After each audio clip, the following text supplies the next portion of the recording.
Good afternoon, everyone.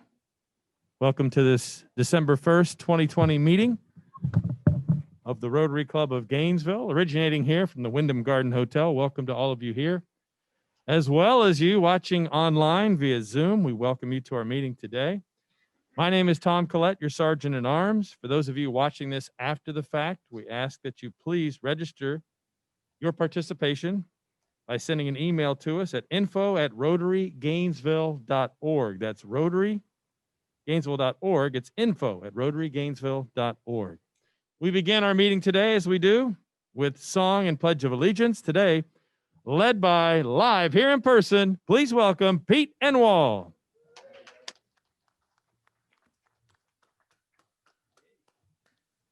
Well, I hope everybody had a wonderful Thanksgiving. And I hope that you remembered that that Thanksgiving Day was the day when daylight diet time ends. And I hope you moved your bathroom scale back by 10 pounds. We won't go back until the day of Lent, right after Fat Tuesday. So hope you did that. And today of course, this is December 1st, which is the first day of Advent, I guess, or one of the first days of Advent. And we're going to sing Jingle Bells. But I know that you don't have any glasses or spoons or anything to ring on. So just do the best you can. And we're going to sing Jingle Bells. Dashing through the snow in a one-horse open sleigh, o'er the field we go, laughing all the way. Bells on bobtail ring, making spirits bright. What fun it is to laugh and sing a sleighing song tonight. Oh, jingle bells, jingle all. Keys are good. All what fun it is to ride in a one-horse open sleigh. Hey, jingle bells, jingle all the way. Oh, what fun it is to ride in a one-horse open sleigh. Verse 2, okay. A day or so ago, I thought I'd take a ride. Soon Miss Fanny Bright was seated by my side. The horse was naming Lunk. Misfortune was his slot. And then, where's Charlie when we need him? Oh gosh, Charlie, where are you? Jingle bells, jingle all the way. Oh, what fun it is to ride in a one-horse open sleigh. Hey, jingle bells, jingle all the way. Oh, what fun it is to ride in a one-horse open sleigh. Merry Christmas. Is there a third verse? I don't remember the third verse. You got a pledge still, Pete. Where are you going? Oh, beg your pardon. Oh, absolutely. I forgot. Yes. Must have been my boot on my shoe. I pledge allegiance to the flag of the United States of America and to the republic for which it stands, one nation under God, indivisible, with liberty and justice for all. Oh, thank you, Pete. Up next, we have our invocation. And again, live in person, please welcome for our offering of an invocation today to Eric Spivey. It's good to see everyone in person and online. Would you bow your heads in prayer with me? Gracious God, at the beginning of December 2020, we acknowledge that this year will be different. Usually the sights and sounds of December bring us into familiar territory.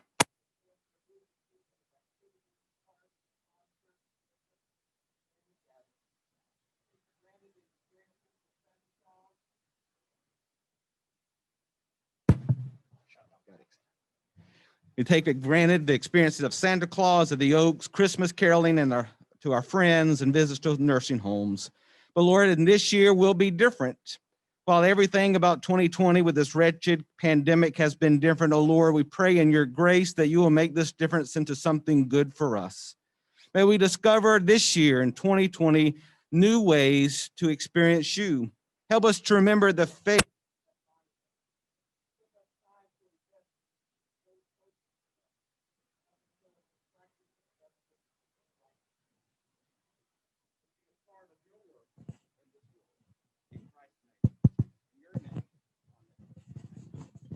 Thank you, Eric.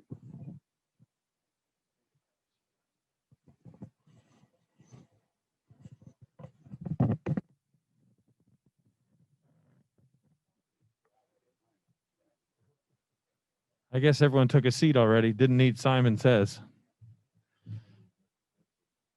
Do we have any guests here today? If you are a guest with your member, please stand. Seeing none, we'll go on and move on since it is the, getting Chad to work out there. It's the first Tuesday of the month. So as we do, tradition, we recognize those fellow Rotarians with birthdays in the coming month. So if you're here, we ask that you please bring your dollar up to Matthew. If you're not, I guess we'll sick Jeff Sims on you to pick up that dollar. Here are our birthdays for the month of December. Lewis Brown, Steve Elder. You can applaud that. Jake Fenn, Ian Fletcher, John Cousins, John Buckner, Terry Van Nortwick, Brendan Shortley, Wilbur Holloway, Kent Walker, Stephen Price, Hawes Adams, Dick Cameron, Keith Bauckham, Luis Rueda, Jim Craig, Phil Ankrum, Anne Marie Rogers, Yvette Carter, Naomi Williams, and Scott Winsler. And let's bring back up Pete to sing happy birthday. And I'll sing along with Pete as we wish our fellow Rotarians their birthdays this month. Go ahead, Pete. And if you're not here and you can't put your dollar in the basket, you can Zoom it in. So anybody that's listening and watching, if it's your birthday, if your name was called out, please Zoom your dollar into the Rotary basket. Thank you. Happy birthday to you. Happy birthday to you. Happy birthday, fellow Rotarians. Happy birthday to you. Thank you, Pete.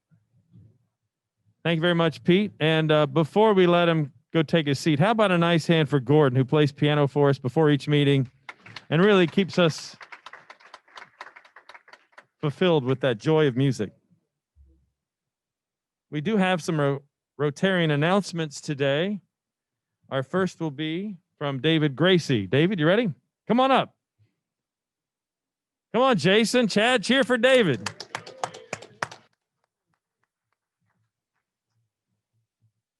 Thanks, Tom. At least Tom will cheer for me.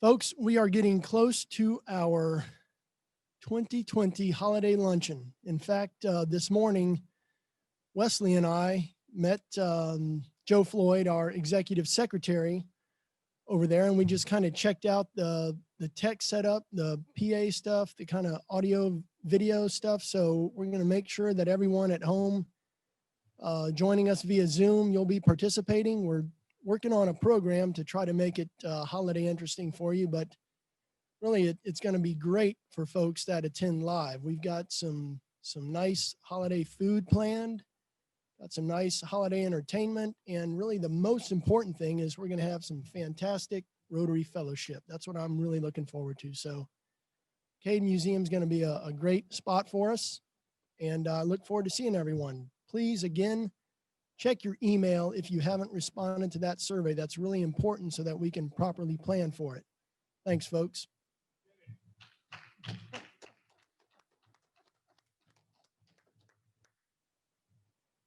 Our next announcement, he's just coming around this way behind the screen. The man behind the curtain, Greg Young.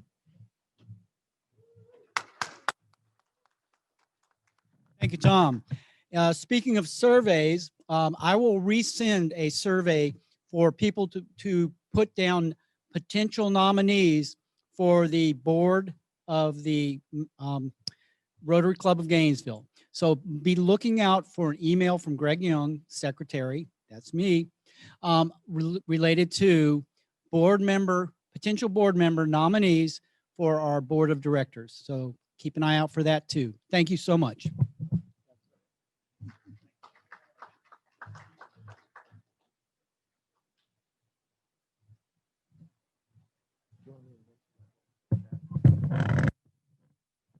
Yes, and TJ has a message he sent us in chat that we could utilize one more person to help pack backpacks tomorrow at the Catholic Charity Service Center. If you need that information, you can do that. It's already filled? Wow, our online people just jumped on it. Who fulfilled it so we can give them credit? John who? Okay, well, we have it filled. That's awesome news. Up next, as we do in our meetings on each and every Tuesday, it's time for Hail to the Chief. We bring up our president, Matthew Brady.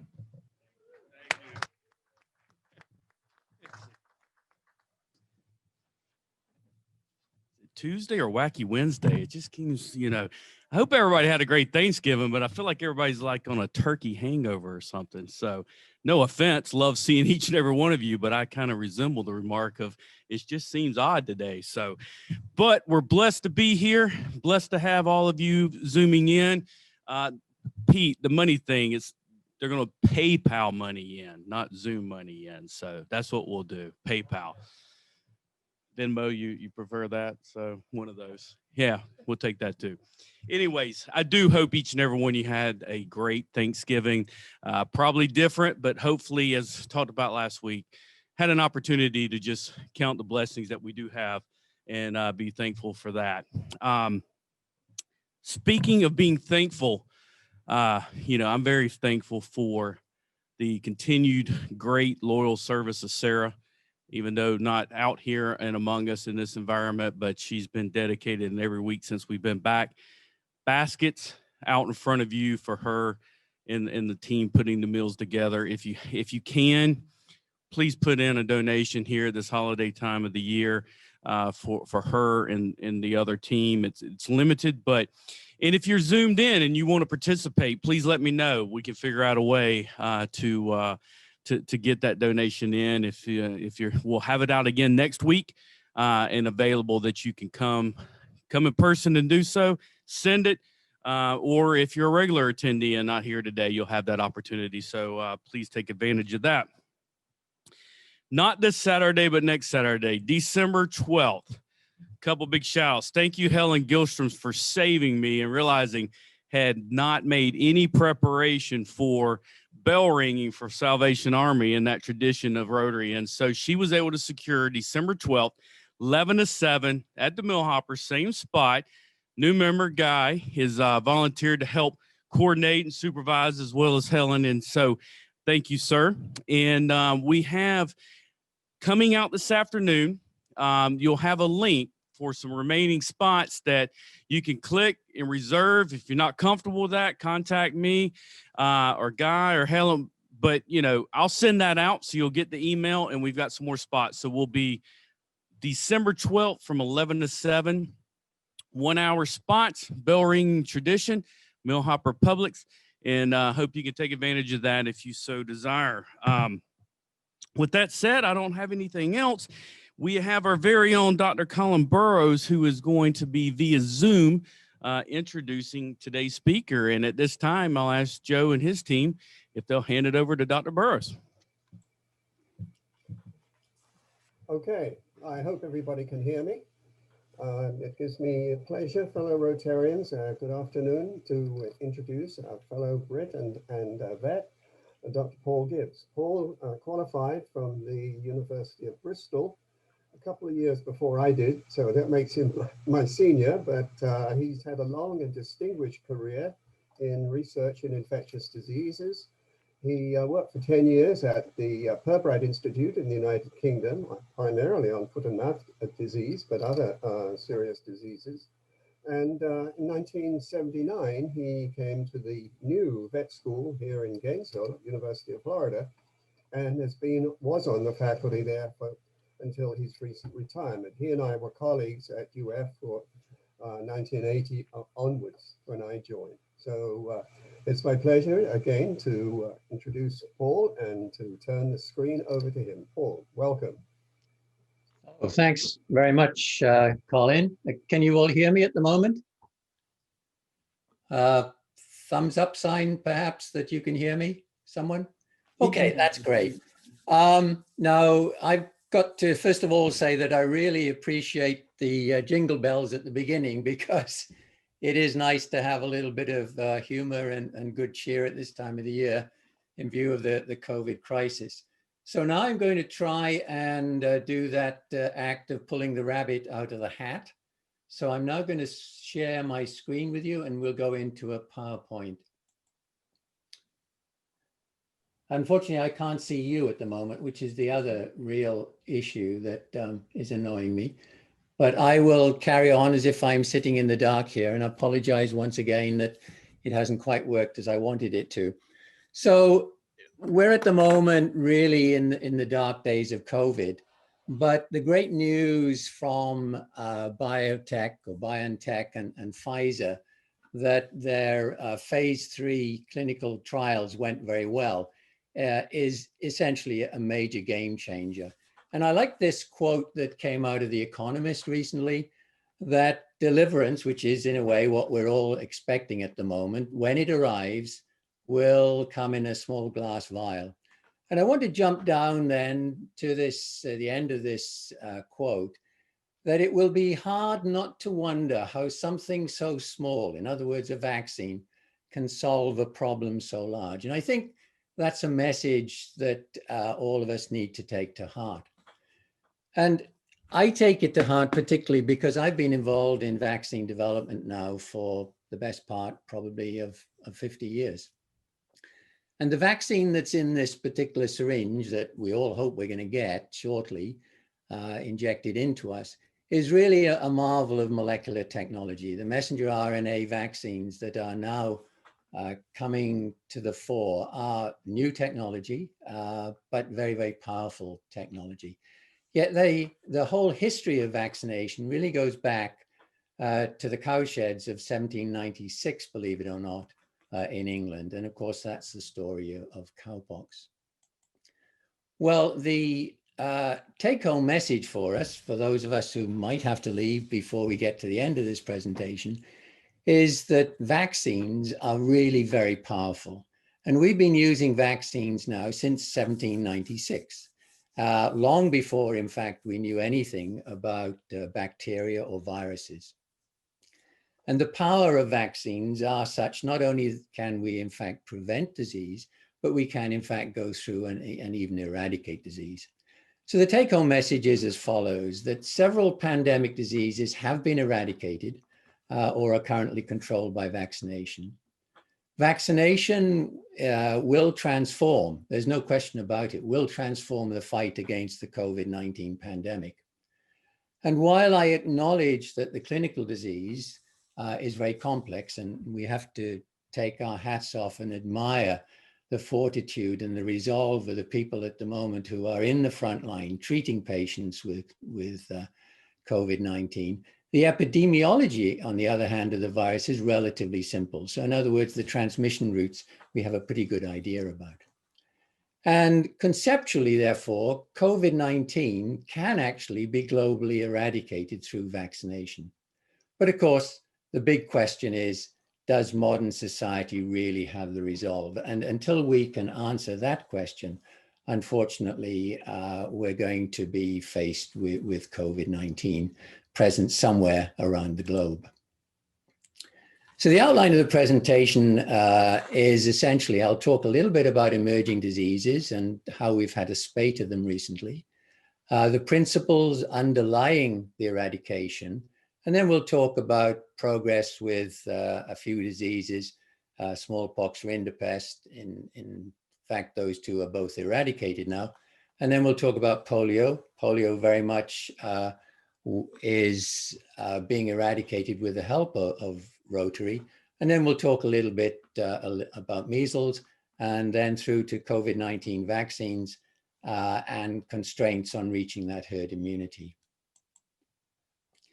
So you may be very surprised, in fact, that since 1981, with the recognition of AIDS, we have seen a lot of emerging diseases, and they have had an animal connection in many of these cases. In fact, all of the ones you are seeing on the screen at the moment.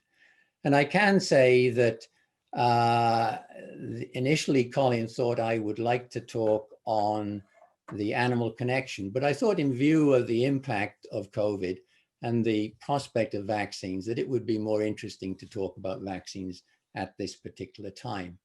Now, you may like to know also that in fact, there are vaccines that have been developed or are in development against all the diseases, with the exception of the prion disease that I have just shown you on the previous slide. And the fact that not only do we have the Pfizer vaccine now, but we also have the Moderna vaccine, I think is very promising. So with the fact that we've got these two vaccines available to us, let us have a look at the principles underlying global eradication of virus diseases through vaccination and see in fact where in fact vaccines have been used. Now, this diagram here epitomizes in fact the bell-shaped curve of an epidemic. Now, ideally through global surveillance, knowing that there is even an unknown disease out there, we can prepare ourselves for it. But what we've found is that sadly, even in light of all those diseases I just showed you a few minutes ago, we haven't been paying enough attention to emerging diseases. So the current situation is that even though the task force from the White House has been trying to put into action so many of these different control measures that you see listed here on the left, we have found that obviously it is a very difficult struggle. And what we're trying to do, and this is something you already know, is that we're trying at the moment to protect the healthcare system capacity. But I want to point out to you that we should also be looking to the future and ways in which we can, in fact, even eradicate COVID-19. So what do we know really about COVID-19 at the moment? Well, we know an enormous amount about the virus. We should be thankful to the international collaboration and, in fact, the openness of the Chinese right at the very beginning in releasing details of the virus and its genomic construction. Unfortunately, while we know what tools we can use to control the pandemic, we haven't been particularly effective in necessarily applying them on a global scale. And what we don't also know is really where it came from. We have a suspicion that it came out of wildlife and probably out of bats, but we haven't been able to nail that one down either in terms of species, nor for that matter in terms of strict geography. But the good news is, of course, that we do in fact have a vaccine that's going to be available. In fact, we're going to have several vaccines, and that I think is particularly promising. Now, you're very well aware of this term herd immunity, and it's based on the principle that if we can either get through natural infection, which of course brings with it so much tragedy and death, when therefore we don't want to in fact take that route, we can get to the point where we break the transmission cycle simply because there are an insufficient number of susceptible people to which the virus can be transmitted. And in that context, of course, rather than natural infection, we would rather substitute vaccination. But can we play around with the idea that in fact COVID-19 can be globally eradicated? And in that context, in fact, is there precedent? Well, I think I've already mentioned to you that yes, there is. We have the precedent of these two diseases, smallpox, which was globally eradicated in 1980, and rinderpest, which was globally eradicated in 2011. Now, obviously, you've heard of smallpox, but you might not have heard of rinderpest. And rinderpest is a disease that has never been in the Western Hemisphere, but ravaged herds through Europe initially, and then it got into Africa, and I'll describe that in a few minutes' time. But this quote, when the virus got into Africa, is, I think, rather interesting and tragic, that so many dead cattle and so close together that the vultures had forgotten how to fly. And starvation, in fact, in the Maasai was associated with, in fact, the death of their cattle. So rinderpest, since it can kill so many cattle, has now been eradicated simply because it was such a devastating disease. But let's go back to smallpox. And you might like to recognize that this disease killed an estimated 400,000 Europeans annually during the closing years of the 18th century. So it was no surprise that there was intense attention to smallpox and ways in which, in fact, it could be controlled. And in that context, we recognize that Edward Jenner was the person who really introduced us to vaccination. He's sometimes known as the father of immunology. And in 1798, he published the inquiry, which pointed out that he had taken cowpox from a milkmaid's hand. He had inoculated it into a young boy called James Phipps, whom he had later challenged with smallpox. Now, of course, that is not something that NIH would necessarily approve of today, but that was the way that Jenner showed that, in fact, cowpox could be used to protect against smallpox. And this really was based on observations that many had made before him, that milkmaids quite frequently did not, in fact, go down with smallpox. And I had the good fortune when I was still in the UK to discover a case of cowpox in cattle. Interestingly, this was about 40 miles away from where Jenner practiced in the 18th century. And this was Jenner's home, a magnificent home, which is now a museum. And I know you like to have a little bit of humor in your meetings. So I was wondering, does anyone know, in fact, the name of the Gloucester cow that infected Sarah Nelms? And since I can't see you at this point, we'll come to the answer to that much later, or at least towards the end of the lecture. Now, the last natural outbreak of smallpox in the US was in 1949. And it was then decided by the World Health Organization that in 1966 that they were going to eradicate smallpox. And when that program started, there were more than 10 million cases occurring globally and about 2 million deaths across 43 countries. So I think you can see that globally, even though we have been to a certain degree paralyzed by the COVID pandemic, we've faced epidemics and pandemics of even greater magnitude than COVID.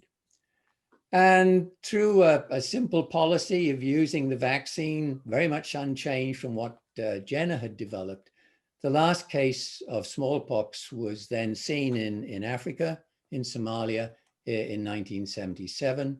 And then in 1980, some 3 years later, the World Health Organization announced that smallpox had been globally eradicated. And that was an enormous achievement, and one that mankind can be very proud of.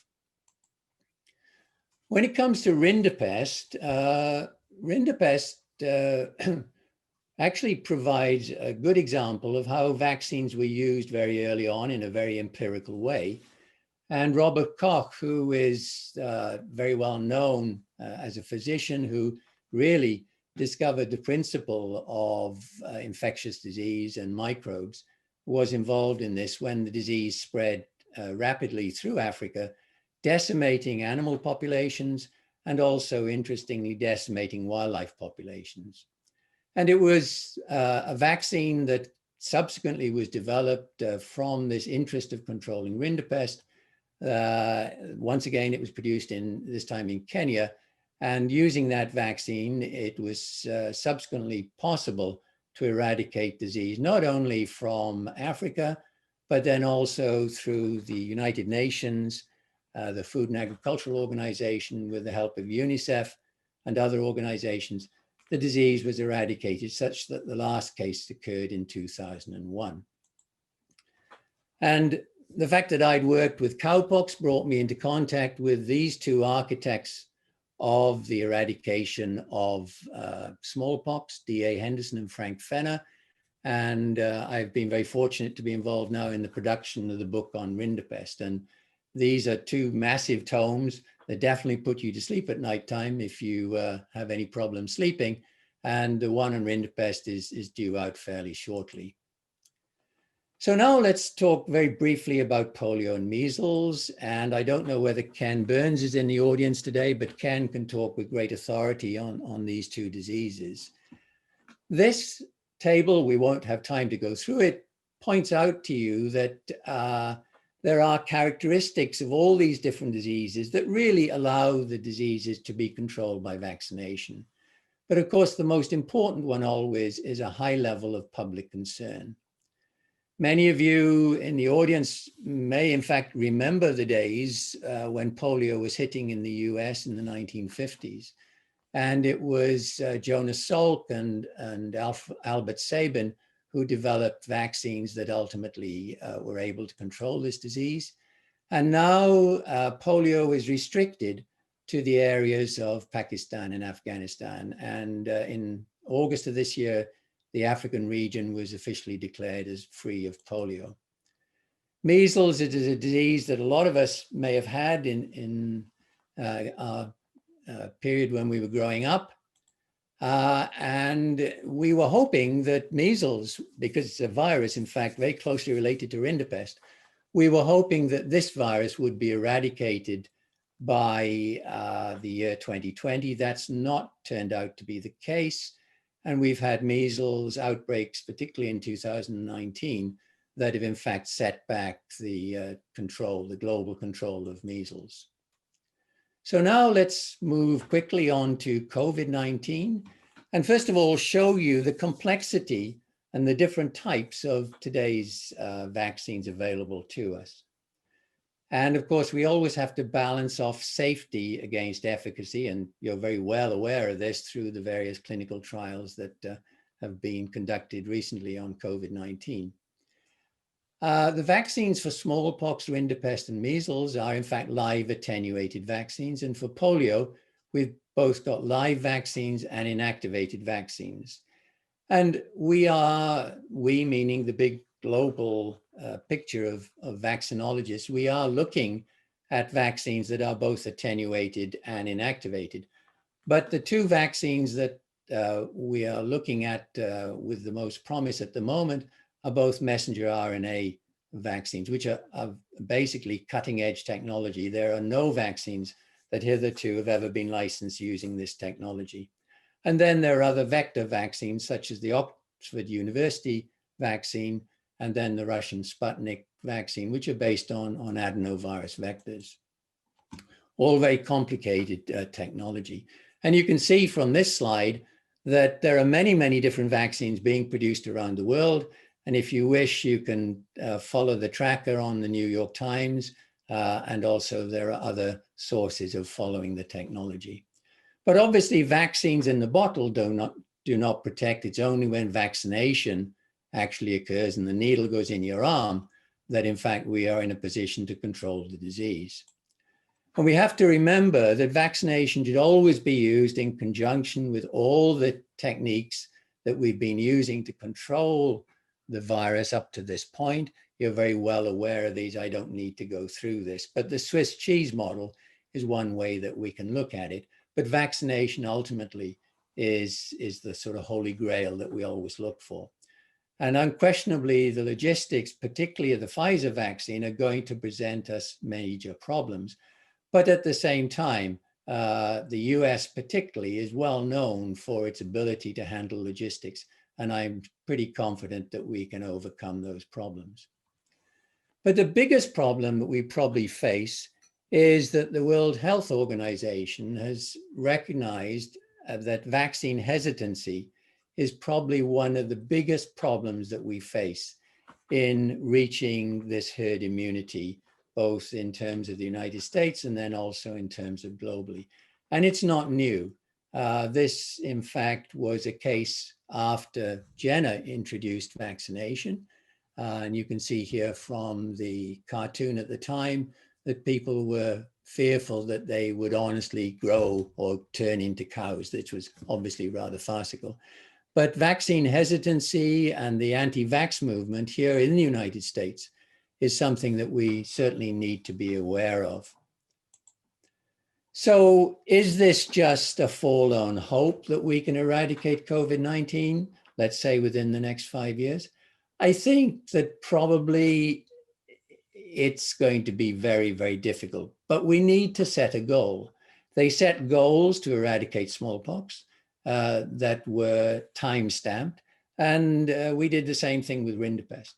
And when you set a goal, then quite often you have a much better chance of achieving, in fact, eradication. And then if we look at, in fact, the problems that we might face in terms of COVID-19, we've got to look at this table again. And in this context, we will insert COVID-19 and also rabies. Now, rabies is a disease that obviously we feared as humans, but we've been able to partition life so that, in fact, rabies occurs in wildlife species and also then in dog species or dogs around the world. And the talk that you got some time ago shows the progress that we're making in controlling rabies. With COVID, there's also a wildlife reservoir, but it's possible that COVID emerged from this wildlife reservoir many years ago, and we're not quite sure where it might have resided since that time. So this is certainly an unknown that we would like to be able to crack the nut on this one, so that when we go through with a global vaccination program, we have some idea where the reservoir might be. So the take-home message as I wrap this up, recognizing that you folks will want to get out and on with your work shortly, is that yes, we have been able to control pandemic diseases in the past, that vaccination is very powerful, and we've got new vaccines coming through that are using very, very exciting new technology. Certainly vaccination is going to transform the fight against COVID-19 pandemic. So a year from now, I'm pretty confident we're going to be in a very different situation than the one we are in at the moment. And yes, reiterate, and I haven't dealt with this at all, the clinical disease associated with the virus is indeed very complex, but the epidemiology of the virus is simple, excepting that we don't really know where the true reservoir of the virus may be. We suspect it's going to be bats, but we don't actually know that. And conceptually, we can eradicate the disease through vaccination. But the big question is, of course, have we got the resolve to do that? So this brings us to the cow's name. And once again, I apologize that because of the mix up here with the screens, I can't see you at the moment. So I will have to answer it for you. The name of the cow is Blossom. And Blossom was the inspiration, obviously, for Jenna's work. And it is purported that this is the cow that passed the virus to Sarah Nelms. And you will remember she was the milkmaid who had cowpox, and this was used then as the first vaccine against smallpox in 1796. Now, interestingly, Jenna's son gave the hide to St. George's Hospital because that was where Jenna had trained. And to this day, and I've actually seen it, the hide is hanging up in the library. Whether that's truly Blossom's hide, well, who knows, but it's a nice story. But it's also useful to know that the word vaccine, and I'm sure you do know this, acknowledges the role of Blossom because it was Pasteur who decided that the word vaccination should be used both in honor of the cow and also in honor of Jenna, and should be applied to the principle in general. I thank you very much for the opportunity to talk to you. I apologize that I've been sort of talking here in a vacuum, not seeing your faces and things of that nature. If anyone would like to have a copy of these slides and look at them in a little bit more detail, then I would be pleased to do that. So now I will cancel out the PowerPoint, and I hope that I will be able to see you when I do that. Thank you very much.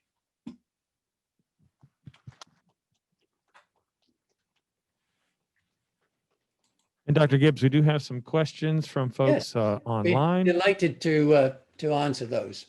And we'll open it up for folks here also at the Wyndham Garden Hotel. Chad King has the microphone out in the crowd today. We'll start with one for you from Ed Ellett, who writes in via Zoom. Paul, when vaccines are available, which one will you choose and why? The first one. Because if it is a licensed product, I have confidence in the way that it will have been evaluated. Is that too long an answer? No, it's a perfect answer. I mean, we hear the media reports of everything going on with these different vaccines, and one has to be transported very cold, and it's tough to distribute as Right. opposed to another one. So that was an interesting answer. Just the first one is a good answer. No, and obviously, if it is approved by FDA, then I am happy that it will have gone through a rigorous process. Now, one has to admit that there are occasionally side effects of vaccines, and certainly the early vaccines, such as the smallpox vaccine, has been associated with untoward effects. Smallpox, as you may know, has been threatened as a biological weapon. And following 9/11, the smallpox vaccine was used for first responders. And that was associated with some side effects. So yes, vaccines have side effects. But having said that, on a cost-benefit analysis, then it's always advisable that you get vaccinated. Our next question for you comes from Catherine Pierce. Are the people who are dying from COVID mainly the ones with other conditions? I don't know whether we've got any physicians in the audience who could comment perhaps better on that. Could you repeat that question again, please? Are the people who are dying from COVID mainly ones with other conditions?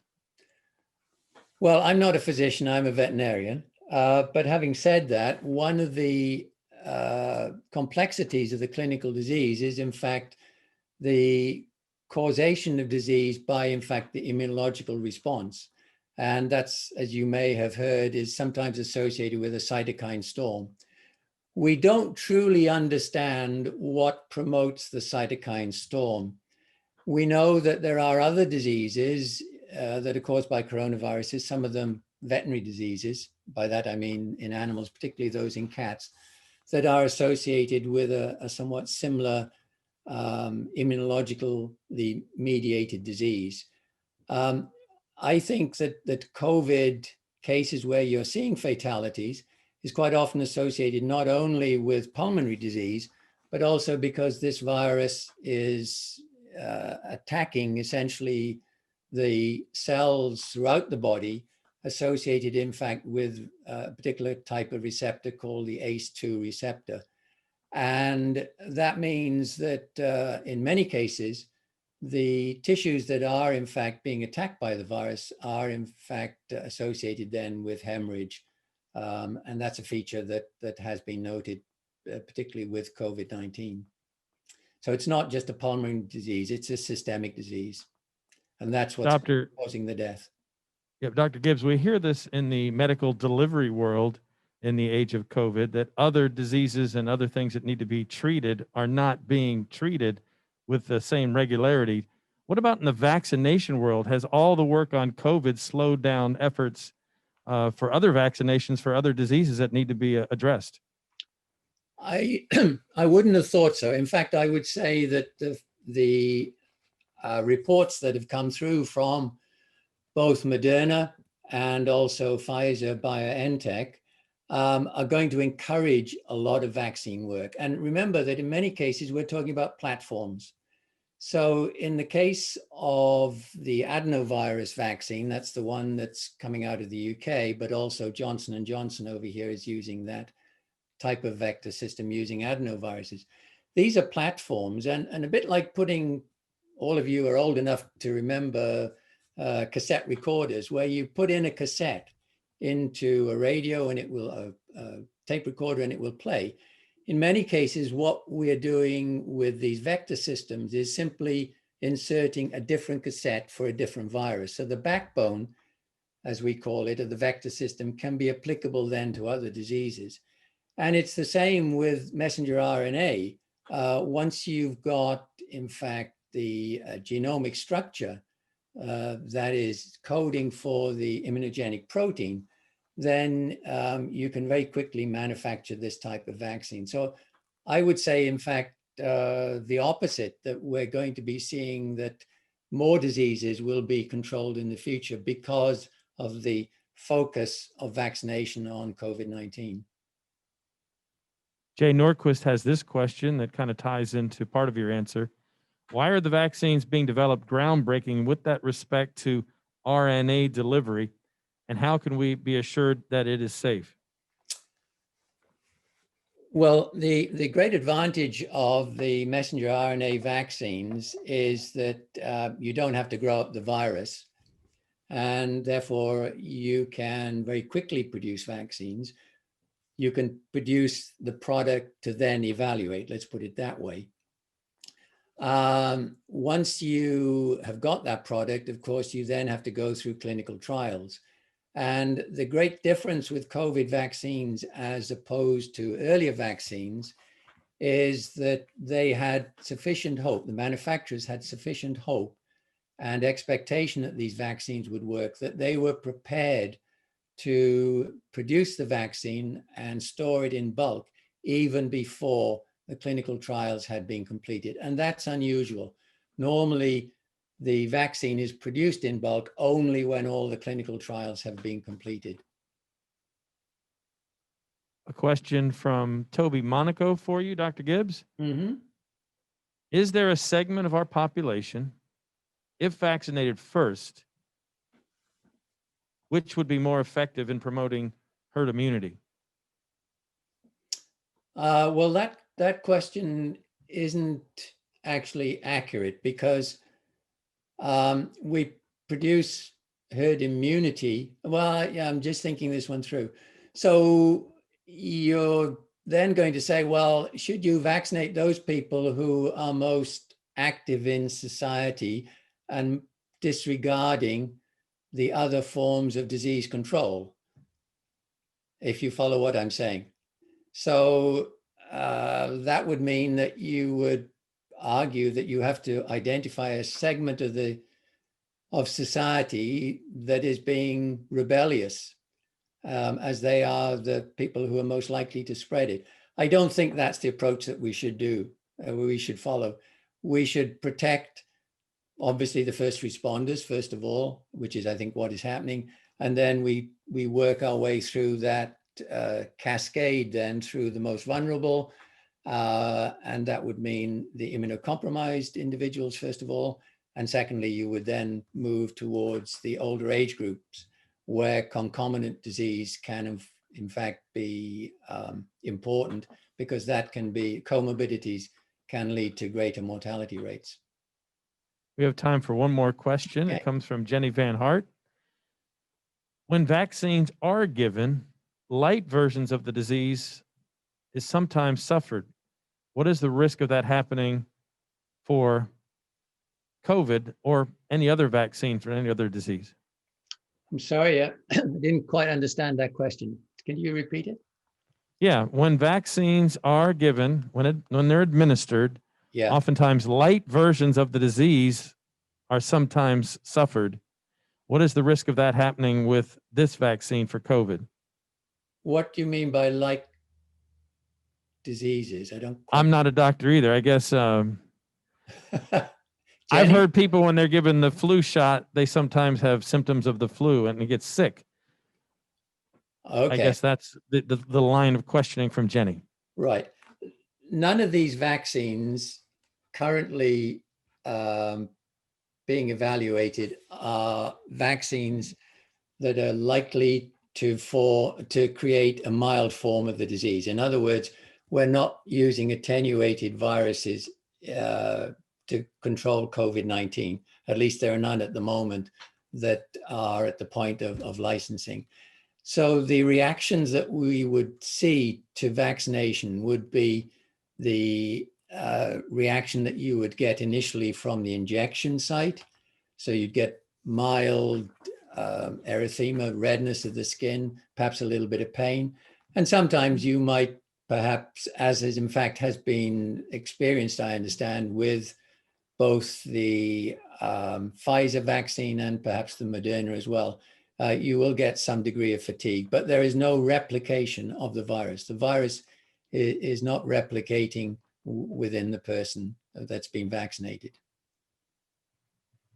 Dr. Gibbs, thank you very much. This is Matthew Brady, and we are at the end of the presentation, but we greatly thank you for your time, your insight, and in sharing with us today. And this year, Rotary's theme is Rotary Opens Opportunities. And as you mentioned early in the presentation, talking about Rotary and what an involvement in the helping the eradication of polio, we all believe that Rotary does open opportunities. And so we have this commemorative coin for that theme this year. And I would love to send that to you in a small form of gratitude and appreciation for your time and sharing with us today. We do appreciate it. So another round of applause, if we could, for Dr. Gibbs. Well, thank you very much. Let me mention, I am actually a member of Rotary. I I'm a member over in the UK. And I appreciate all the work that has been done by Rotary over the course of time. And I thank you for the opportunity to talk to you today. And once again, I apologize that the technology defeated me this end. I only hope that you got most of the message. Hey, we had a couple batteries knock us out for a few minutes, so no judgment on technology. It happens to every one of us. So it worked out, and we appreciate it. Thank you all for being here, and good crowd again, combined, live and hybrid. And as we go out into this week, quote of the day: good health is not something we can buy. However, it can be an extremely valuable savings account. Ann Wilson, safe. Have a great week, Rotarians. See you next week.